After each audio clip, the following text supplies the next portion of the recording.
Assalamu alaikum and welcome back to our channel Pakistan Zindabad, the next world superpower. This is episode 29 and today we're doing a deep dive into the book Quaid-e-Azam of Pakistan by Mr. Zaheer Ahmad Meer. Now this book puts forward a really powerful and I have to say pretty provocative idea about a potential turning point for the nation. And it's a turning point that involves looking back, not to create something from scratch, but to rediscover what the author calls the original laws of nation building, the ones laid down by its founder, Muhammad Ali Jinnah. So let's just start with the really big question, right? What actually is the blueprint for a great nation? I mean, is it just about having a huge army, a booming economy? Is it all about a rich cultural heritage? Well, if you look back through history, every single great civilization, every powerful state, it was built on something much more fundamental than that.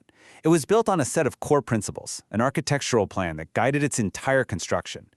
I mean, think about it. You wouldn't build a skyscraper without a blueprint, would you?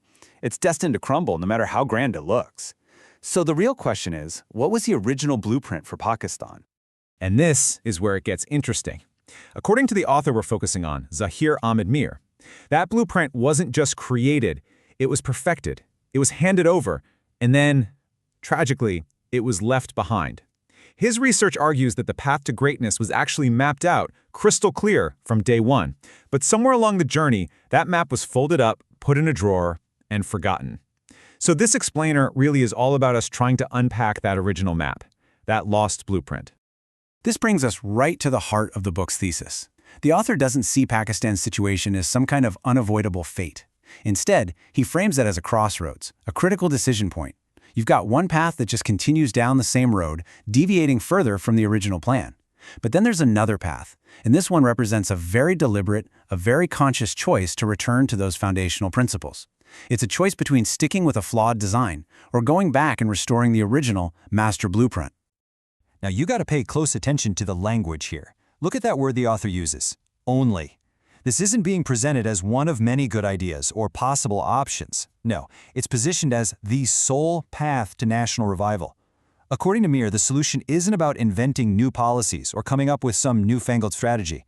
It's about rediscovering and, more importantly, recommitting to the fundamental laws, values, and principles that were there from the very beginning. That is a really powerful and, frankly, uncompromising argument. So what even is this forgotten blueprint? Well, the author argues that we often make a big mistake. We think of Jinnah's vision as just a collection of really inspiring speeches and big philosophical ideas. And hey, they were definitely inspiring, no doubt about it. But that's only seeing half the picture. The real genius, the real substance, was in the actionable framework he provided. See, he wasn't just a dreamer. He was an architect, a constitutionalist who gave the country the actual instructions for how to build the state. And this slide, I think, just illustrates that difference perfectly. On the left, you've got what most people remember, the inspirational words, the big ideas. But on the right, that's what the author claims we've completely forgotten, the actionable frameworks, the constitutional commandments. And you know, the difference between these two is everything. One is motivation, the other is mobilization. One is a feeling, the other is a function. The book's whole point is that Pakistan wasn't just given a book of nice quotes. It was given a clear, functional set of instructions. Okay, so what were these instructions? The book boils them down into 6 foundational laws. And it's really important to remember, these aren't just random interpretations. This is the absolute core of Zaheer Ahmad Meer's research. He presents them as the 6 pillars that the entire structure of the state was supposed to rest on. So let's take a closer look at what they are. All right, here they are, what the author calls the 6 foundational laws. Let's walk through these because according to the book, this is the very DNA of the nation. First up, rule of law. This is the big one. It's the non-negotiable principle that the law is absolute. It's supreme over all people and all institutions, no exceptions. Second, meritocracy. A system where you advance based on your ability and your competence, not on who you know, how much money you have, or what family you come from. Third, integrity in governance. This one demands a system that is totally free from corruption, bribery, and politicians acting in their own self-interest. Fourth, equality of citizens. A bedrock idea. In the eyes of the state, every single citizen is equal. No special privileges, no second-class status. Simple as that. Fifth is unity as a national force. This was the call to rise above all the provincial, sectarian, and ethnic divides to forge one single national identity. And finally, number 6, discipline as a state culture. This applies to everything from the orderly conduct of state institutions to the civic duty of the people. Now, the author stresses that these aren't just 6 separate ideas. They're an interconnected system. They're designed to build on and reinforce each other. Think about it. You can't have a real meritocracy if the rule of law isn't there to guarantee a fair system for everybody. And this, right here, is probably the most sobering conclusion in the entire book. The author completely reframes the story of Pakistan's struggles. He's suggesting the nation's challenges aren't because of a flawed beginning. No, he argues the challenges are a direct consequence of abandoning a supposedly perfect beginning. I mean, his statement is blunt. The potential for greatness was handed over on a silver platter. And in his view, the decline came directly from deviating from that plan. It's a diagnosis that puts the responsibilities squarely on the shoulders of those who came after the founder. Okay, so if you've got 6 pillars holding up a massive structure, what happens when you kick out the most important one? The whole thing starts to wobble, right? The book argues that one of these laws was the keystone, the central piece holding everything else together. And the moment that one was removed, well, that was the beginning of the decay. And that keystone, according to the author, was the rule of law. This quote from the Quaid himself, it's the whole concept in a nutshell. It's so simple, but its power is just absolute. No man is above the law. That means the most powerful person in the entire country still has to answer to it. And no man is below it. That means the poorest, most vulnerable person in the country is protected by it. It's the great equalizer. It is the absolute bedrock of justice, of fairness, and of stability in any civilized nation on earth. The author defines it with perfect clarity right here. The rule of law means that the system itself, the Constitution, the law, is the ultimate authority. It's not about who you know. That's networks. It's not about who you are. That's personalities. And it's definitely not about how much influence you have. That's power blocks. When the law is truly supreme, it means a farmer in a tiny village has the exact same rights and is subject to the exact same rules as a government minister in the capital. It's the ultimate guarantee of a level playing field for everyone. And here we have the author's stark diagnosis. The moment the law became flexible, negotiable, something that could be bent for some people but not for others, that, he argues, was the exact moment the destruction began. And it makes sense, because once the rule of law is gone, all the other pillars just inevitably crumble.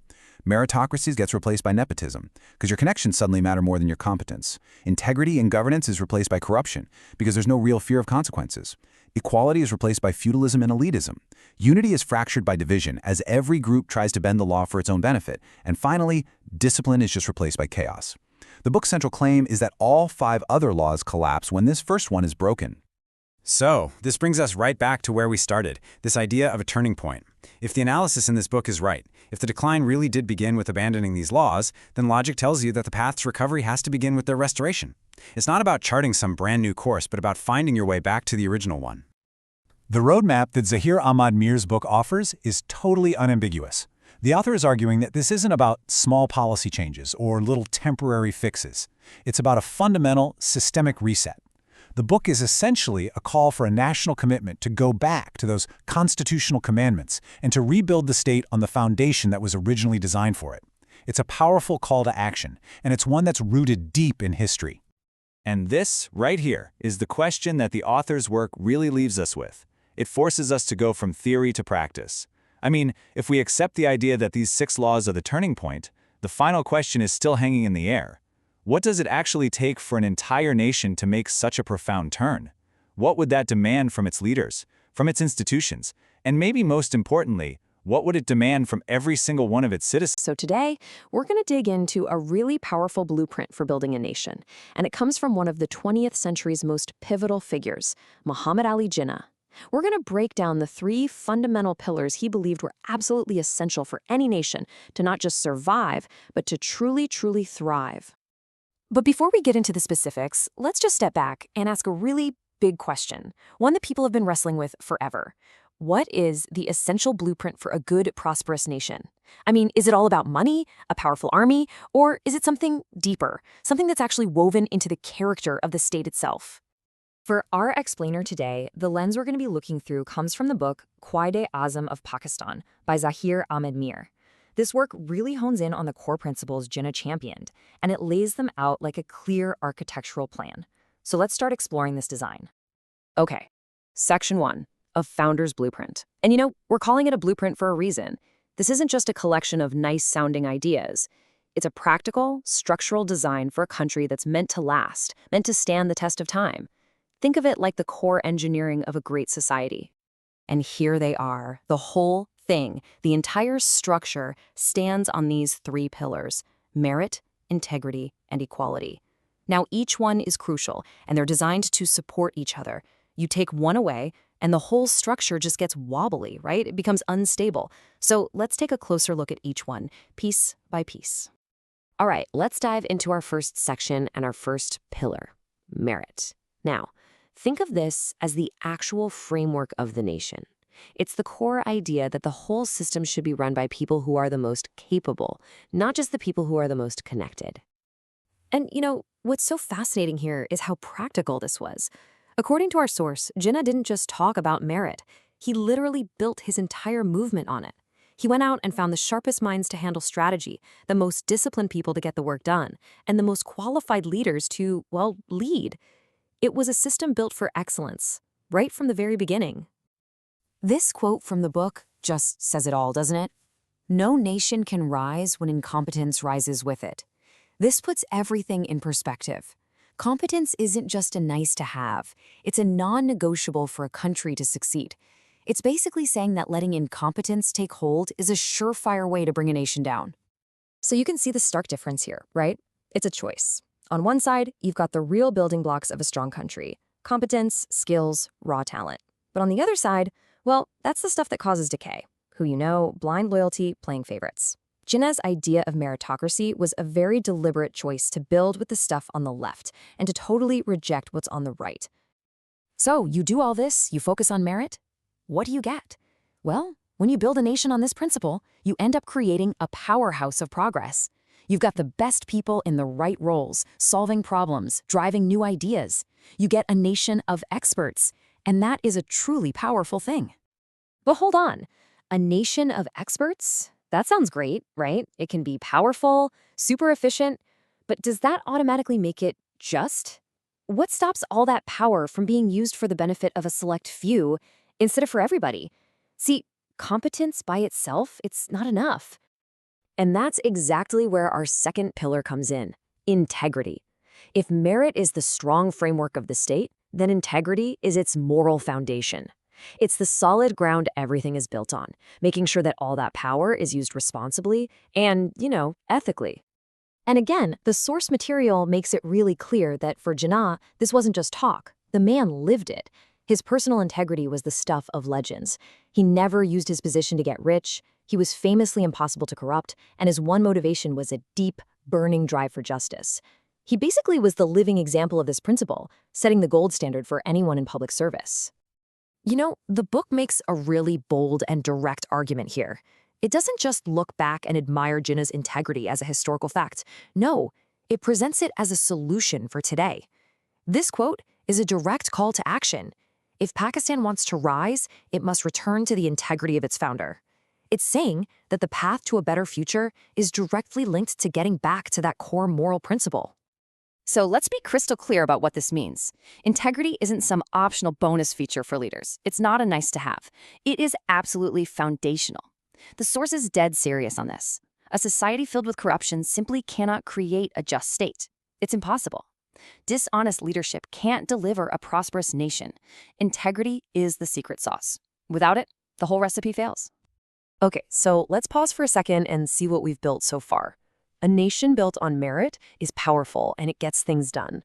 A nation built on integrity is fair and trustworthy. So when you put those two together, you get something really special, a nation that is both strong and good. But that still leaves one huge question unanswered, maybe the most important one of all. You've got this amazing, strong, and just state. That's great. But who is it all for? Who is it supposed to serve? What's its ultimate point? Because a building, no matter how incredible it is pretty meaningless if it doesn't have a purpose. And that question leads us straight to the third and final pillar, which is really the heart and soul of this whole blueprint: equality. This is the why. This is the principle that gives the entire structure its meaning, its purpose. It's what ensures that the state actually exists for the good of every single person living in it.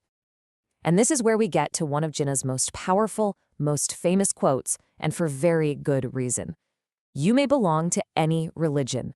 That has nothing to do with the business of the state.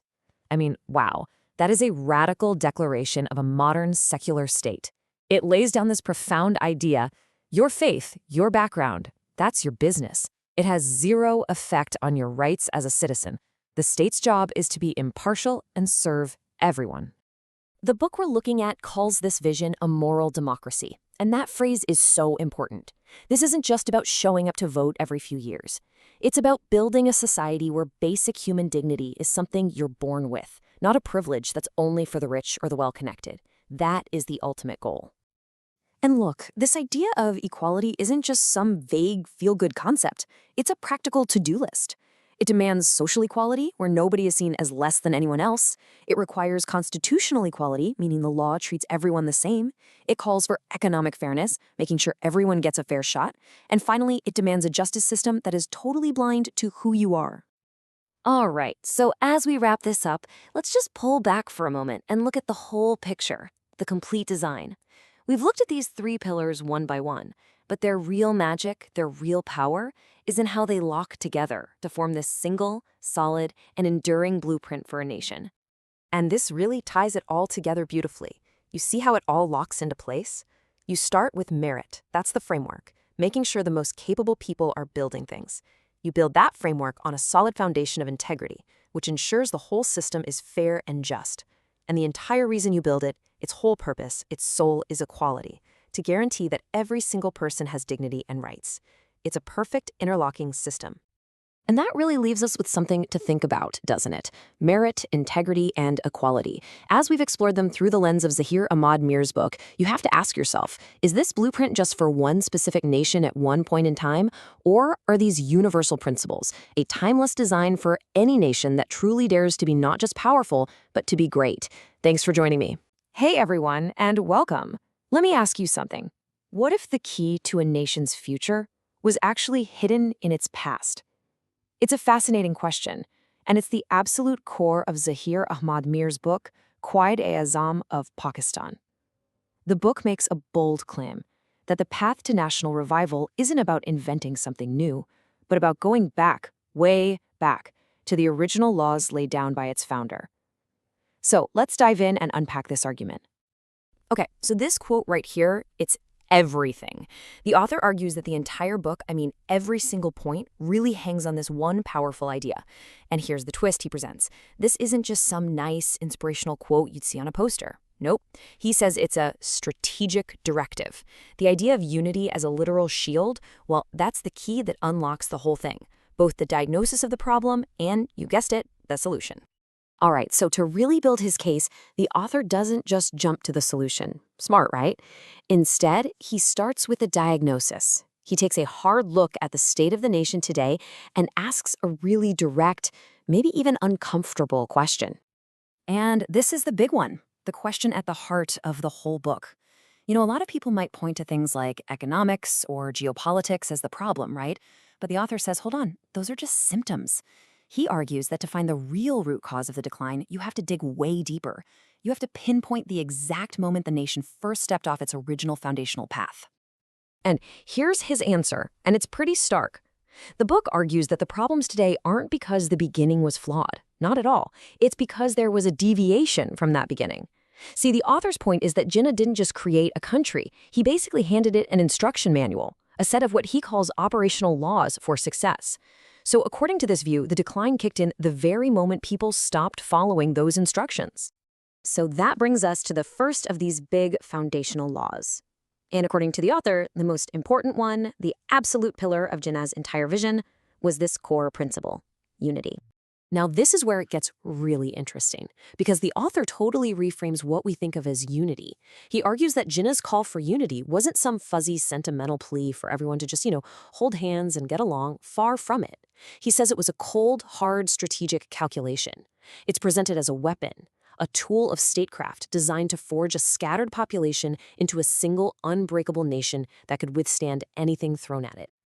And this perfectly shows what that strategic weapon of unity was meant to fight against. These are the internal enemies. The book calls them the fractures that weaken that shield we talked about. Every single one, linguistic divides, sectarianism, provincialism, classism, and all the factional politics, is framed as a major strategic vulnerability, a weak spot that basically invites trouble from both inside and out. So overcoming them, the book says that's not just a nice social goal, it's a flat-out national security imperative. Okay, so if unity is the nation's shield, what powers it? Well, the book argues that discipline. That's the engine. This is the second huge principle, and it's framed almost like the cultural software that a country needs to actually run properly. And wow, talk about another stark, no punches pulled statement. The author draws a direct line here, a clear cause and effect. The argument is simple. Even a unified nation can't get anywhere if its people and its institutions are just undisciplined. Without that internal order, the book suggests, a society just becomes a mob, and the government becomes totally chaotic and useless. And just like with unity, the author makes this super tangible. We're not talking about some vague, abstract idea. Nope. According to the book, restoring national discipline comes down to the basics, the stuff we do every day. Things like punctuality, taking responsibility, having a real work ethic. It's about taking national issues seriously and just making sure the basic administrative stuff actually works. These are the gears that make that national engine run smoothly. Okay, so we've got the diagnosis, right? A deviation from Jinnah's original laws. And we've looked at the two core principles, unity and discipline. Now, this is where the book's whole tone starts to shift. It moves away from the critique and starts pointing towards a message of hope, laying out what it sees as a clear roadmap for a national comeback. In this quote right here, this is the heart of the book's optimistic vision. The author's point is that the nation's potential isn't gone, not by a long shot. It's just dormant, sleeping. So the solution isn't to dream up some brand new system. It's much simpler. Just recommit to the original founding principles. The revival is framed as a journey back to the source. And this really spells out what's at stake. This is the future the book claims is totally within reach. Think about it, a nation that's economically strong, morally upright, a respected leader on the world stage. But, and it's a huge but, the author adds that one critical condition. This destiny is only on the table if there's a real return to the founders' original laws. So, the big question is, how does this revival actually happen? Well, the book wraps up with this really powerful manifesto for national greatness. It's built on a sequence of core pillars, and it all starts with one fundamental truth. Nations don't become great by accident. They rise by character. That's the moral backbone, the integrity of a people and their leaders. They rise by law. Not just rules on paper, but real, equal justice for every single person. They rise by discipline. That engine we talked about, the collective drive that turns ideas into reality. They rise by unity, the shield that makes a nation more than just a collection of people, but a single, unbreakable force. They rise by merit, where what you know and what you can do is what matters most, not who you know. And finally, they rise by honesty. The basic trust that has to hold everything else together, from the top all the way down to the bottom. So this is it. This is the book's final, resounding call to action. It paints a picture of the present as a critical crossroads, and the path forward, a little paradoxically, is actually the path backward, back to those foundational laws. The message is crystal clear. If that path is chosen, a national rebirth isn't just a possibility, it's an inevitability. And that leaves us with the one big question that kind of hangs in the air after exploring this book. When we're all looking for progress, what's the more radical idea? Is it to dream up a completely new future? Or is it to have the discipline to return to the wisdom that was there right at the very beginning? It's definitely something to think about. Thanks so much for joining me for this explainer. Our next